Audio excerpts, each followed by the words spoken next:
Olá! Então, momento difícil esse que a gente está passando, né? Eu resolvi gravar esse vídeo porque nós estamos no meio de um cenário de guerra sem bombas, sem destruição física, e alguns pastores estão preocupados em divulgar o nome da sua igreja, a mostrar quanto são obstinados e tudo mais. Queridos, esse é o terceiro vídeo que eu gravo sobre o assunto coronavírus, e até antes de ontem, algumas pessoas ainda não tinham entendido o que está acontecendo. É guerra, meu irmão, é cenário de guerra. E no meio do cenário de guerra, as coisas mais importantes aqui são a questão: permanecer vivo, cuidar de pessoas. Esqueça a glória denominacional desse momento, esqueça a imagem do super-homem de Deus que você tem para vender e seja nesse momento humano, demasiadamente humano. Olha, em momento de guerra você tem que ter sabedoria. E quando eu estou falando de momento de guerra, eu estou falando que as pessoas não entenderam o contexto do tamanho desse inimigo.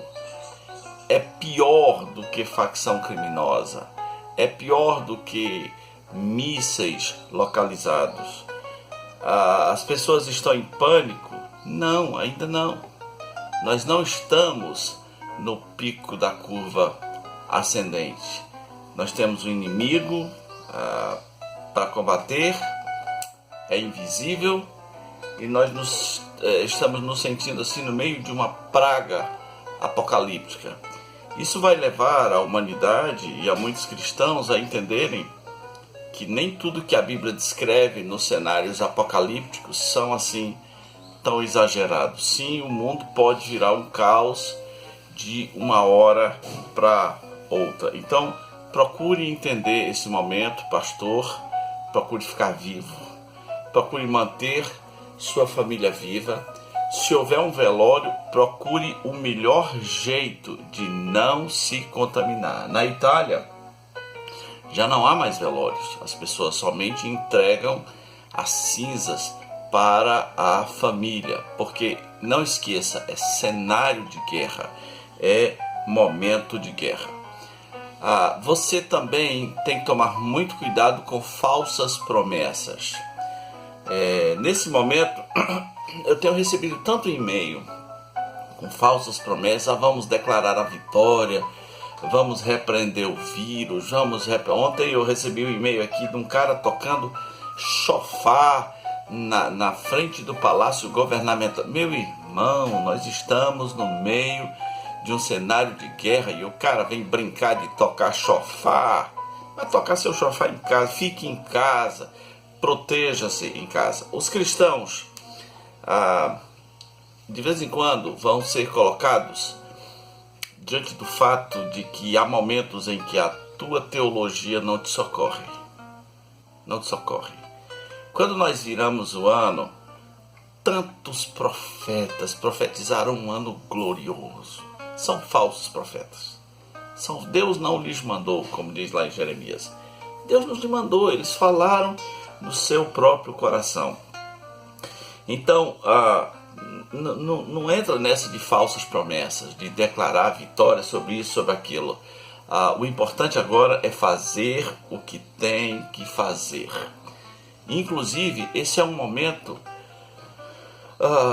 extremamente oportuno para testemunho.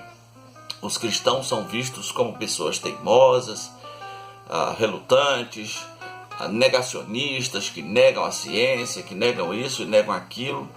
Nesse momento, é um momento de unir ciência e fé, entender o que as autoridades mundiais de saúde estão dizendo, entender o que está acontecendo nos países vizinhos, e a igreja precisa dar um testemunho. Por que insistir em fazer cultos? Por que insistir em manter a sua estrutura religiosa funcionando?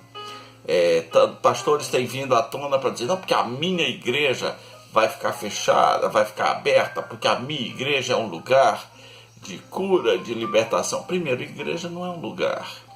Igreja é o corpo de Cristo formado pelas pessoas que foram chamadas do mundo. Então ela não é um lugar físico. Um pedreiro não tem o poder de construir uma casa para Deus. Então vamos dar um bom testemunho, vamos nos unir, fazer o que tem que ser feito, tomar as atitudes.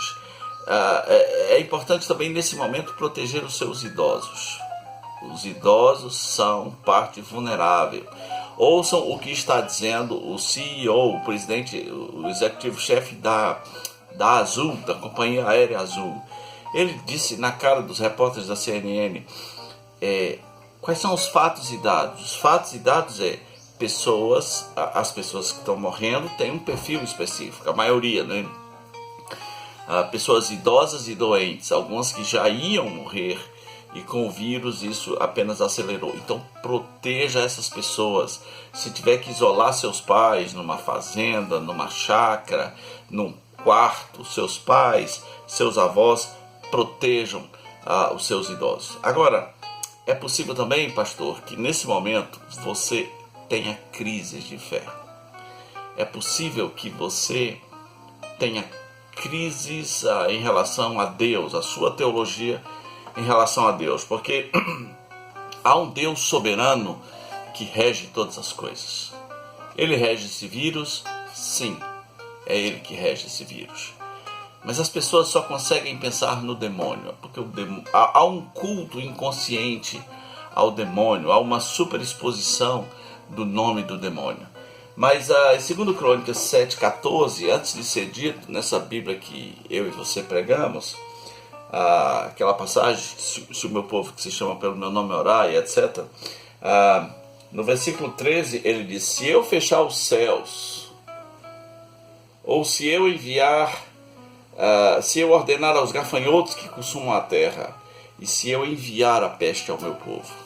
Então Deus não falou assim, se o demônio fechar os céus, se o demônio der ordem aos gafanhotos, ou se o demônio enviar a peste. Há um Deus soberano sobre todas as coisas. E tem um provérbio puritano antigo que diz assim, o homem aceita Deus em qualquer lugar, menos no seu trono. A grande questão não é se Deus permitiu, se Deus vai livrar, se Deus vai parar ou não. A grande questão é se você ainda o adora. Você está preparado para ter crises de fé e ainda assim continuar adorando a Deus? Não é momento de promover a tua denominação, é momento de preservar vidas. Não é momento de falsas promessas, não faça falsas promessas. Deus não mente, não diga o que Deus não disse. É momento de sabedoria no meio do caos. Que Deus te dê graça, que proteja a sua casa, que abra a sua mente para entender que não é momento para fanatismo religioso, mas para sabedoria.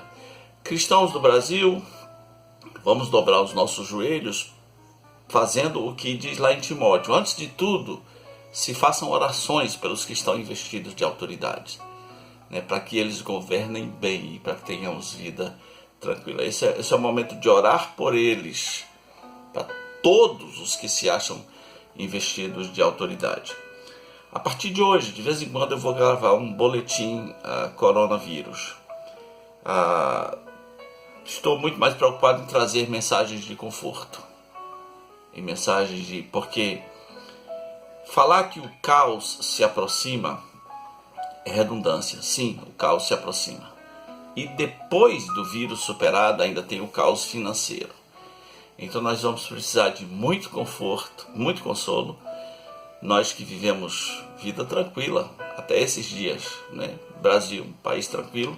Sempre nos gloriamos de aqui não tem terremoto, aqui não tem praga, aqui não tem guerra.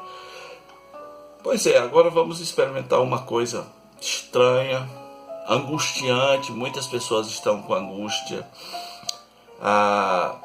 algumas pessoas estão começando a deprimir. Estou sabendo, algumas pessoas tomadas pela angústia, pela ameaça de seus amigos morrerem, de seus familiares morrerem, pela ameaça de você mesmo ser uma vítima do vírus. Algumas pessoas estão deprimindo. Procure ajuda, peça oração. Existem sites de psicólogos de plantão na internet, talvez eu coloque um aqui depois no link. Procure ajuda, não ceda a esse momento. Vai ser ruim para todos nós. Muitas pessoas estão preocupadas com o seu sustento. Pois é, vai ser um momento de experimentar Deus nos sustentando no meio da guerra, no meio da crise. Que Deus cuide de nós, que Deus tenha misericórdia da nossa nação. E pastor, sem fanatismo, tá? Sabedoria. Um abraço.